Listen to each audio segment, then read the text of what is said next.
Oke, kali ini datang bintang tamu yang cukup jauh sekali, jauh banget. Saking jauhnya ketemunya jarang-jarang. Jarang-jarang. Kita ketemu berapa tahun yang lalu itu? Wisnu Hardana. Iya, Wisnu Hardana. Terima kasih lo Mas. Jadi ini kayak di rumah Mas. Kayak di rumah kita ya. Kita ngobrol aja santai gitu. Tadi pas di perjalanan juga Wisnu nanya, ngomong apa kita Mas? Ya ngobrol aja lah sebenarnya, ngobrol santai aja. Yeah. Karena aku pengen ngebahas tentang yang orang nggak tahu dari Wisnu gitu kan. Soalnya orang taunya Wisnu ya di DMS gitu. Yeah. Tapi nggak ada yang pernah tahu seorang Wisnu Hardana tuh apa sih latar belakang as a personal life-nya, nggak ada yang tahu gitu. Kalau buat aku pribadi sih, hal yang paling aku nggak bisa lupain adalah waktu aku mau nikah sama Mbak. Ya, jadi Wisnu ini adalah apa ya bahasanya sih kalau misalnya itu yang kalau wali nikah. Wali nikah ya. Nah, Wisnu dulu wali nikahnya dulu. Karena Bapak berhalangan pada saat itu ya. Jadi ada satu hal yang memang tidak bisa membuat dia untuk datang dari balik Jakarta, akhirnya diwakilkan oleh Wisnu. Iya, betul. Dan kita akhirnya bertiga punya grup Cikulelo namanya. Iya, Cikulelo. Cikulelo. Jadi bertiga mulu kita ini. Bertiga, iya. Ya aku dari dulu ngintilin mulu ya Mas. Nunu ngerasa bersalah nggak, Nu? Apa tuh? Karena bertiga mulu, Nunu yang nikahin aku sama Mbak. Enggak dong, justru malah akhirnya bisa unite kita. Unite. Tapi banyak yang belum tahu nih Mas, maksudnya bareng-bareng terus gitu loh. Iya, dari pacaran ya, dari pas aku masih pacaran sama Mbak. Dari pranikah, pasca nikah, terus. Iya, sampai sekarang, sampai dari jadi DMS. Rasanya gimana, Nu? Pada saat waktu Nunu menikahkan aku sama Mbak itu rasanya gimana? Bahagia yang pastinya sih. Bahagia. Cuman maksudnya kan dari sisi itu kan Nunu ngerasa gini, gimana ya? Aku ngomongnya gimana? Jadi kayak gini kan, itu kan momen dimana yang kayak bisa dibilang ini untuk pertama kalinya dalam hidup Nunu. Iya. Nunu nikahin gitu kan? Iya, menikahkan. Itu jadi rasa deg-degan atau apa gitu nggak? Deg-degan tapi juga bangga juga sih. Bangga juga ya? Jadi nyampur gitu. Nyampur semua. Semua rasa nyampur. Jadi tapi mostly itu rasa bahagia. Rasa bahagia ya. Happy gitu.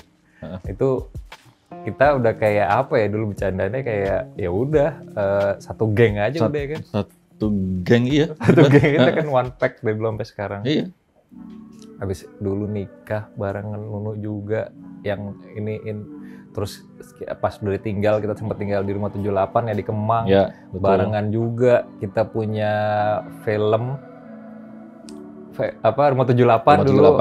Wisnu ini dulu pas lagi aku iseng-iseng kita dulu kan emang aku senang banget dunia sinematografi ya. Iya. Nah, sempat Wisnu juga dulu memang senang foto. Stage photographer. Terus Wisnu waktu itu kameranya tuh masih Canon, sedangkan aku tuh lagi kayak sukanya ke Sony. Iya. Nah, banyak yang nanya sama Wisnu, terus angle juga pertama kali kenal dari Wisnu, sampai akhirnya kita iseng bikin film hanya menggunakan handphone. Hanya handphone aja. Itu ingat banget, itu kita habis nonton Terminator Genesis. Wah. Itu. Dan itu tahun 2015 kalau nggak salah tuh. 2015? Agustus. Oh iya, dan kita pertama kali bikin, pas lagi bikin kalau nggak salah ya itu. Ya kan, bikin di bawah kan? Mbak lagi, acara masih dunia lain. Iya, Mbak lagi MDL. MDL, terus kita berdua doang, bikin short film, cuman hanya bermodalkan satu angle lagi. Satu angle dan satu handphone aja. Satu handphone. Dan kita bikin hashtag ya Mas. Jangan Mas? takut. Bukan hashtag ini apa? Aduh. Mas bikin aduh, apa ya namanya? Ya kan Mas? Jadi hanya menggunakan handphone aja gitu. Iya. Jadi kita waktu itu pokoknya yang diangkat adalah bahwa untuk bikin sebuah film itu nggak perlu harus dengan gear yang dengan mahal, equipment yang kan? canggih atau yang high end. Karena kekuatannya adalah sebenarnya di cerita. Gitu. Iya. Terus udah gitu kita jalan dari situ hidup lagi bikin itu kan apa? Kita pernah di hire di kontrak sama video.com saat itu. Iya. Dan kita berdua video.com sama satu ada provider yang aku sampai sekarang nggak tahu apa sebenarnya. Benar. Jadi kita dulu pertama tuh video.com dulu. Video.com kita di hire untuk bikin konten selama sebulan itu kita mesti provide berapa gitu Mas? 12 waktu 12 itu. ya. Jadi di kontrak untuk 12 video. Kita bikin film judulnya Jangan Takut. Jangan takut. Jangan takut. Iya, jangan takut. Jangan takut bikin durasi 5 menitan ya. Iya, dan format dan formulanya sama kayak Rumah 78. 78. Nah, sedikit cerita. Rumah 78 itu awalnya iseng-iseng. Kita pakai handphone dan modelnya beneran literally handphone dan dari cuman satu. kenceng banget itu. Itu kenceng banget itu. Jadi formatnya cuman handphone, maksudnya gini, kamera handphone, terus kayak ala-ala CCTV gitu modelnya ditaruh di atas. Dan kita selalu menemukan angle-angle yang aneh. Betul. Wisnu punya angle unik yang kadang-kadang kita taruh di mana-mana ini ya. Bener, di belakang panci lah. Belakang panci. Ya. Terus aku suka yang waktu itu pernah sekali nempel di langit-langit pakai lakban. Bener, beneran di ceiling pakai lakban. Terus karena kita harus bikin waktu itu kalau nggak salah inspired story scenery-nya tuh model kayak Paranormal Activity. Ya. Itu tuh terus berjalan sampai berapa episode tuh? 22. Oh iya, itu awal ya. 22 episode. Nah, terus dari 22 episode terus baru si Jangan Takut yang di video.com. Kita pindah rumah dulu, Mas. Jadi Rumah 78 selesai, 22 episode, kita pindah rumah, baru Jangan Takut. Iya. Nah, itu seru sih dan kita beneran literally saat itu bisa hidup hanya dari duit itu kan dulu. Iya, benar. Lumayan dulu kita pembagian itu kalau nggak salah 5 jutaan ya? Kurang lebih ya? Kurang lebih 5 jutaan tuh. Dan ini Mas, untuk mungkin episode. Banyak yang belum tahu juga kenapa aku ngefans sama Mas dulu zamannya DSI. Oh iya dulu. Iya. Jadi ceritanya gini, Wisnu itu ini setelah pacaran apa pas udah nikah ya? Nunu baru cerita ya? Pas pada saat ya menjelang nikah ya pokoknya pas pada saat momen itu lah ya proses momen nikah. Bisa cerita dulu suka nonton acara tapi belum tahu namanya Demian. Nunu udah tahu ya? Tahu. Mbak yang nggak tahu. Terus nggak tahu. Gimana ceritanya aku lupa. Jadi awalnya gini, aku tuh emang suka seni sulap. Kan artnya bagus banget gitu kan. Aku ngelihat Mas Dedi terus Mas Romi di yang street hypnotist apa tuh yang iya. Kalau aduh lupa acaranya. Kalau Romi hipnotis, kalau Dedi tuh apa gitu. Nah, terus overtime aku ngelihat Mas di DSI NTV dengan Sang Ilusionis. Iya. Dari situ pertama kali ngeliat Mas itu pas pada saat Mas lagi di Water Torture yang Taman Suropati. Gitu, habis itu ngeliat terus sampai akhirnya ada satu momen di mana itu tahun 2000 berapa ya? Nuna masih mau lulus kuliah 2005-an lah. 2005 2006 nonton DSI. Kita bicaranya apa? 97. Oke, terus lagi nonton gitu di rumah kita di daerah Cipete. Ada Mbak, ini deh Mbak, lihat ini ada pesulap Indonesia keren deh gitu. Siapa Nu? Oh iya. Cuma gitu doang Mbak ya. Iya. Karena mungkin Mbak karena nggak tertarik sulap kali ya. Iya, karena dia kan cukup apa buat yang belum tahu, istri gue tuh hard to impress orangnya. Yeah. Jadi menurut dia yang keren itu ya hanya menurut dia doang gitu. Kalau misalnya nggak keren nih, mau sekeren apapun lu jungkir balik nggak keren buat dia, nggak keren gitu. Mau lu superstar pun nggak dilirik. Ya mau gimana, okay. Bodo amat. Gitu. Waktu itu juga pernah waktu pas aku ke Amerika waktu itu yang ketemu sama ada namanya Jack Black siapa gitu aku lupa. Jadi jago banget skillnya tuh di atas aku jauh lah. Main udah keren banget. Mbak cuma gini. Terus lihat ke aku gini. Aku ya wah anjing. Ya, itu pun kayaknya ketawanya effort tuh Mas. Buat gitu itu kayak udah effort. Effort. Mbak cuma gitu doang. Gitu doang. Jadi Nunu udah kenal aku dulu sebelum pacaran. Udah tahu Mas sampai akhirnya pas pada saat Mas datang ke rumah gitu. Wah, Mas Demian gitu. Mungkin gara-gara itu nggak Nunu kayak wah akhirnya dia kenal. Udahlah harus tuin lah gitu nggak. Jadi Mas dari situ. Ini nih. Restuin aja sekalian kali ini. Ya mungkin karena base-nya aku ngefans sama Mas, dateng ya udah bisa nih. Bisa nih. Ya sih Mas. Iya, kalau nggak tahu itu kan dunia Nuno, nggak tahu. Jadi kembali lagi tadi Mas nanya pas pada saat menikahkan Mas dan Mbak itu wah itu bangga dan bahagia rasanya. Jadi jadi benar. Energinya otomatis ya itu yang lepas itu yang cheerful yang wah akhirnya bisa bareng nih gitu. Nuno lagi yang aku lagi yang apa-apa.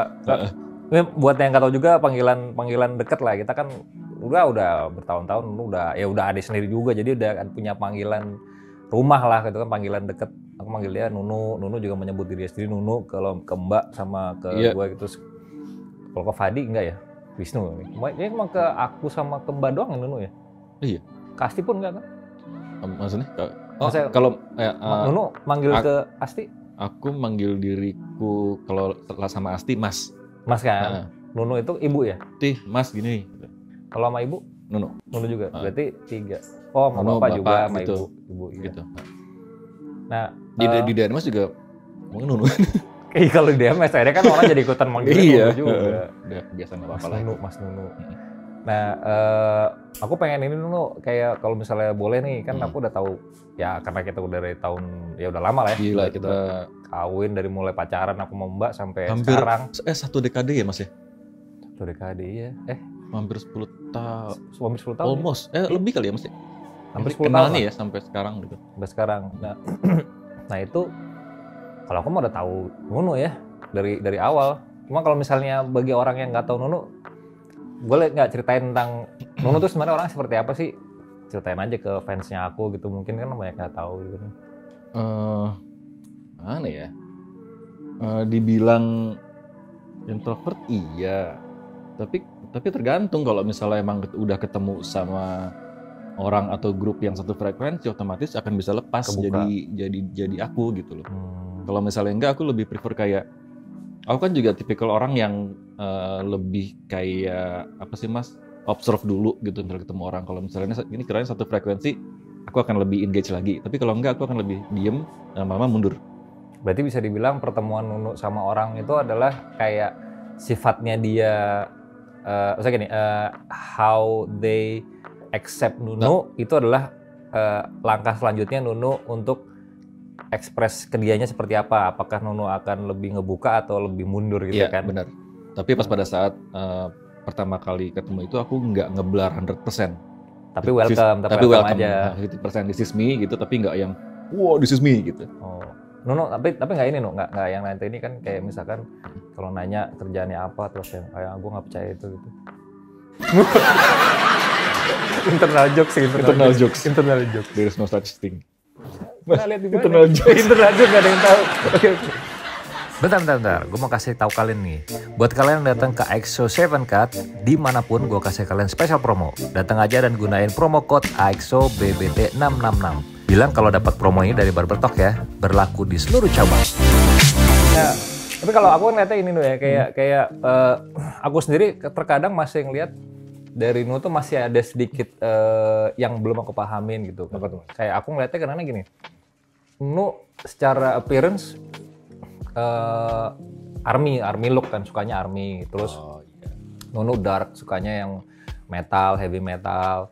Tapi at the moment Nunu pernah pakai baju Girls' Generation. Iya, Girls' Generation SNSD gitu kan. Kayak, loh kok berbeda gitu. Terus pernah pakai baju putih, ininya sablonan SNSD kan? Iya. Beda gitu. Terus Girls' Generation. Besoknya pakai baju death metal yang kayak jasad gitu, yang apa sih, greencore gitu, yang kalau zaman dulu kan. Bawahnya tulisan akar gitu. Itu gimana maksudnya? Itu ya mungkin orang bingung kali ya. Bingung kenapa? Ya. Biasanya gini Mas, ya sama kayak Mas juga sih. Aku sama Mas, kita menyukai semua hal yang ada soul-nya. Nah, biasanya misalnya kita ngomong tentang musik gitu ya. Apapun genrenya, kalau ada soul-nya dan enak untuk kita pasti akan dengerin.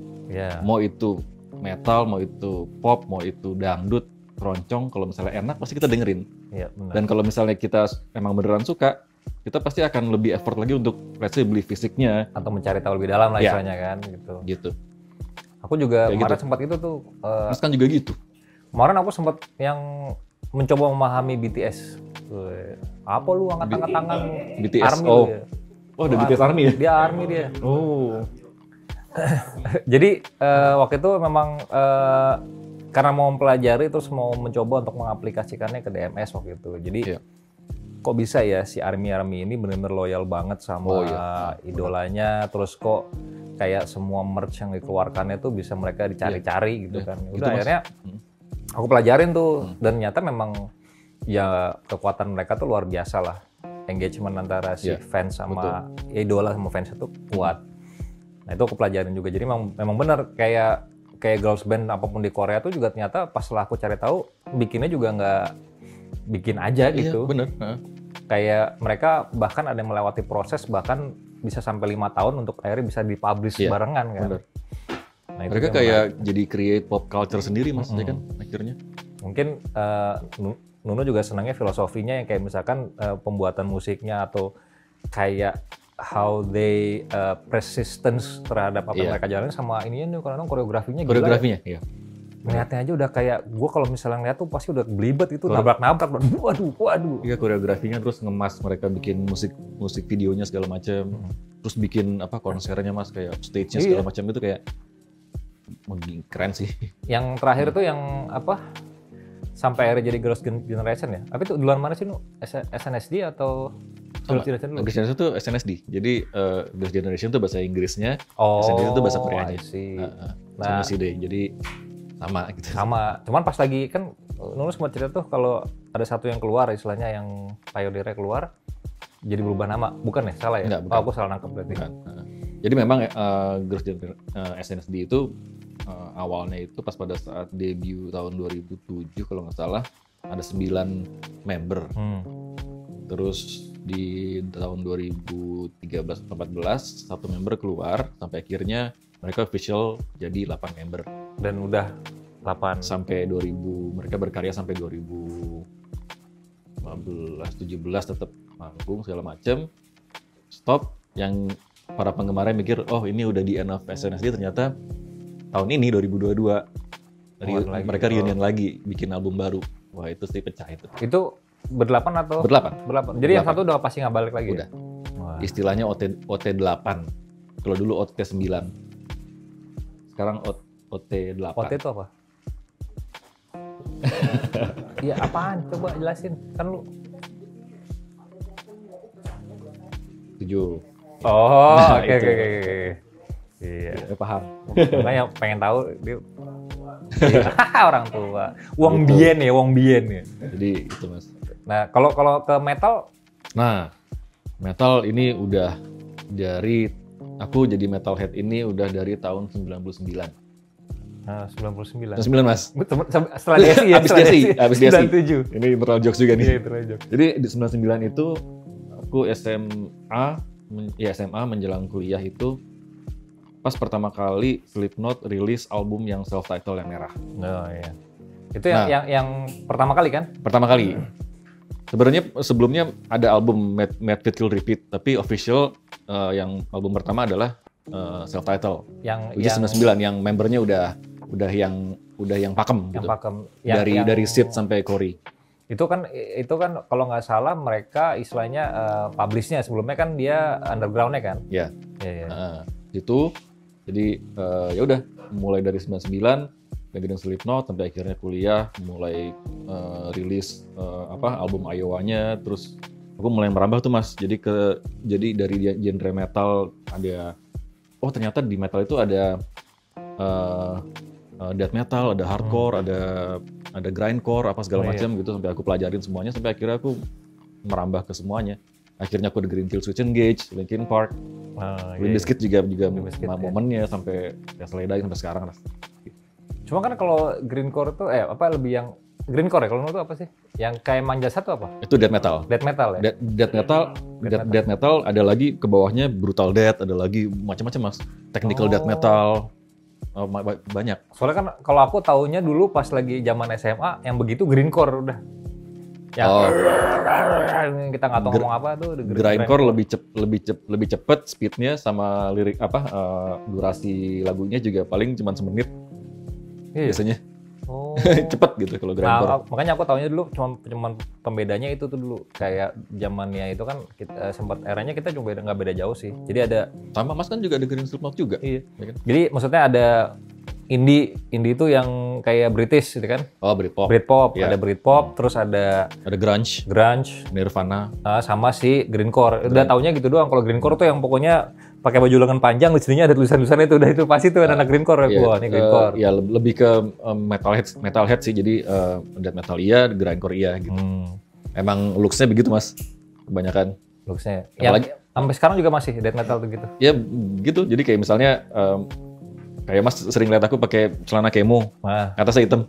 Ya, itu stylenya death metal tuh. Oh, ya. Celana pendek kemo gitu. Celana Ya. pendek kemo Iya, atau iya, panjang kemo, terus atasannya hitam.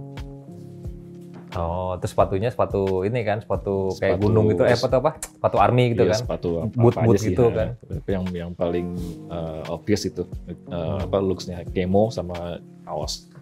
Aku pikir Nunu suka musik keras death metal gitu karena kayak kayak bisa mewakili kalau misalnya Nunu lagi marah atau kesel. Oh, itu gitu. pasti Mas. Oh, Itu pasti. juga sama. Jadi ada tiga band yang bisa aku bilang itu membantu aku dalam hidup aku sampai sekarang aku jadi Wisnu Hardana yang sekarang. Oh, Slipknot, Killswitch Engage, sama Linkin Park. 3 itu. 3 band itu. Jadi kalau misalnya menurut aku ya Mas ya, Slipknot itu adalah dari tiap member yang pernah mengalami traumatik dalam hidupnya gitu, mereka jadikan Slipknot itu adalah untuk sarana mereka, media terapinya mereka untuk mengeluarkan emosinya lewat lirik. Jadi menurut aku sendiri itu adalah metode mereka untuk terapinya mereka. Dari album self-title sampai Iowa itu tuh kalau untuk Slipknot ya, yang di Iowa itu kan itu era di mana Slipknot yang paling gelap. Jadi emosi yang paling dalam dikeluarin itu semua Mas. Yang Di Iowa, Shit yes, juga ya? itu dia. Oh, iya. Itu after itu mereka mungkin bisa dibilang udah lebih sembuh sampai akhirnya bisa create album atau lagu yang lebih Tone down lah ya. istilahnya. tone down dan mainstream mungkin ya, jadi bisa lebih banyak didengar orang. Oh. Makanya kesini-sini musiknya udah lebih Jadi easy lebih listening ya? easy listening, iya. Nah, terus kalau Killswitch Engage, lirik-liriknya itu kebanyakan tentang positivitas, unity, love, equality, faith kita sama Tuhan dan apapun itu yang kita percaya gitu. Jadi lebih kayak oke, setiap kali aku dengerin Killswitch, aku lagi down, pasti aku jadi bisa jadi uplifting gitu loh. Gitu. Kayak ngerasa bahwa enggak kok Wis, lo enggak sendirian, ada kita. Oh, sama Killswitch itu. Killswitch Engage. Linkin Park juga album Hybrid Theory sampai Meteora. Itu album terbaik tuh buat aku tuh Iya, Mas. iya. Nah, dari situ apalagi kita lihat dari lirik-liriknya si Chester Bennington tuh kan, itu kan waduh itu dalam banget sih, gila. Itu aku yakin 80 atau 90% orang-orang pasti mengalami hal yang Chester alami. Rasa sakit hati apa segala macam di situ ada tuh. Tapi beda dengan Slipknot, Chester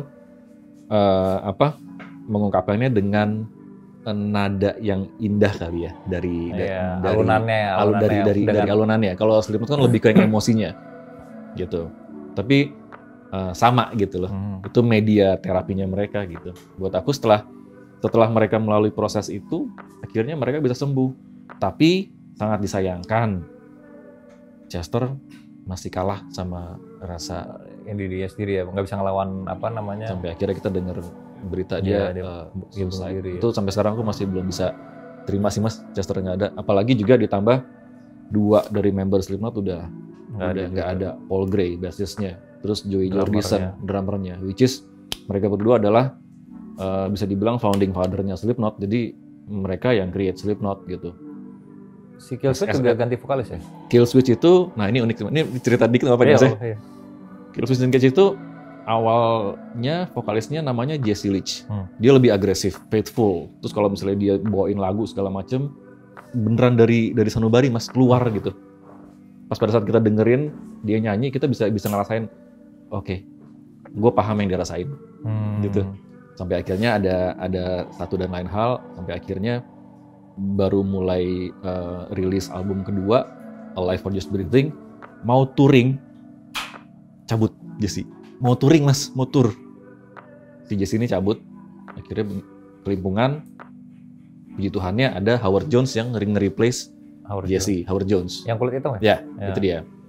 Sampai akhirnya berjalan, mereka create album, abis Alive or Just, Howard masuk, End of Heartache, As Daylight Dies, terus kemudian ada self-title lagi, di situ Howard keluar. Baik.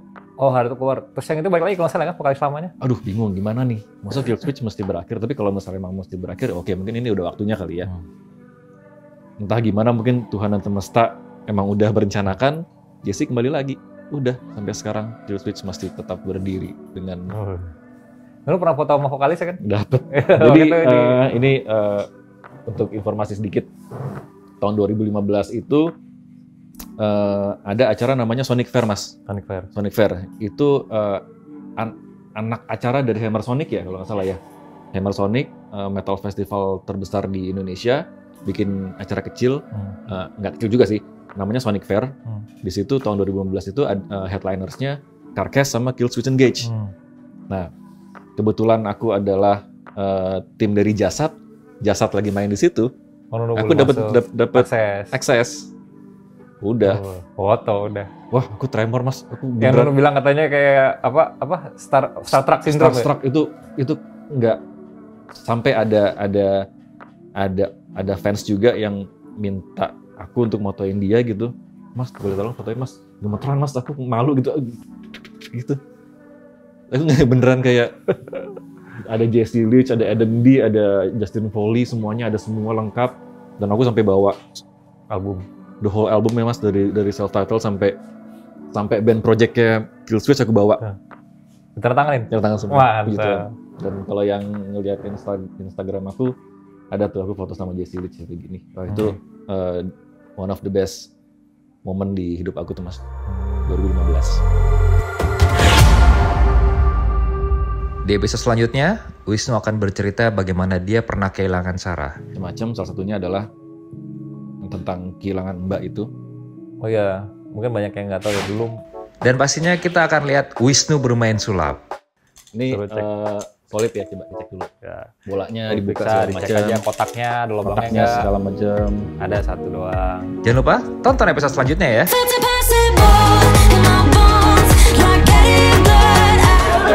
Berarti sempurna.